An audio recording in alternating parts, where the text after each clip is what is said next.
بك الأحرار نشرق الأنوار أنه لا نحيا بشعب الله الوطن الملك.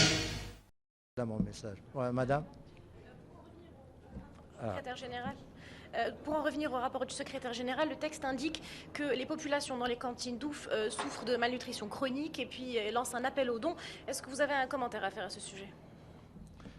Ce paragraphe nous a interpellés, effectivement.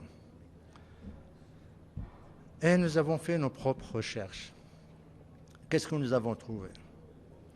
Que, effectivement, il se peut qu'il y ait malnutrition, mais le paragraphe constate les symptômes, mais il ne va pas à la cause, l'origine du mal. L'origine du mal, c'est quoi? Il y a malnutrition parce que tout d'abord, il y a détournement de l'assistance humanitaire.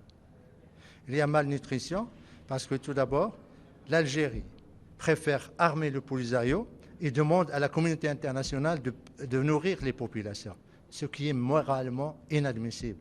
Bien plus, ce que dépense l'Algérie pour équiper le Polisario peut nourrir ces populations pendant des années. Je vais vous montrer quelque chose.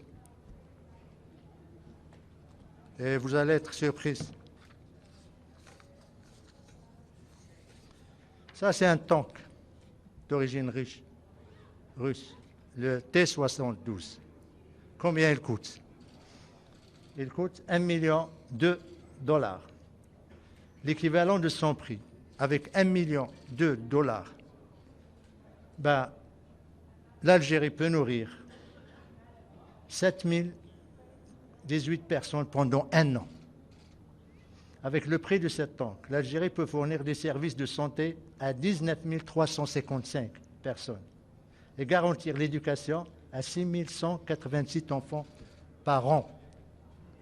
L'Algérie préfère acheter les armes et demande aux contribuables de l'Occident de payer la nourriture et l'assistance humanitaire pour les camps. Je vous donne un autre exemple, madame. Ça, c'est un pick-up avec un bitube qui peut être anti-aérien. C'est le ZPU-2, monté sur pick-up. Il coûte environ $60 000. Que représentent ces $60 000?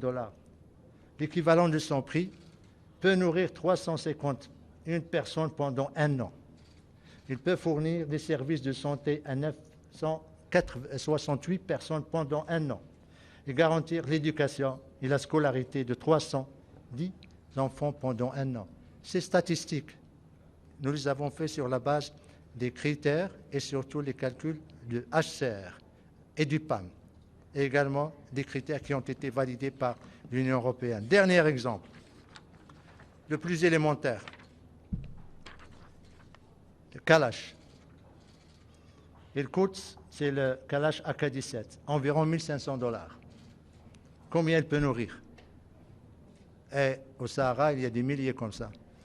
Eh bien, il peut nourrir 9 personnes pendant un an, soit deux familles. Fournir des services de santé à 25 personnes pendant un an. Garantir l'éducation de 8 enfants pendant un an.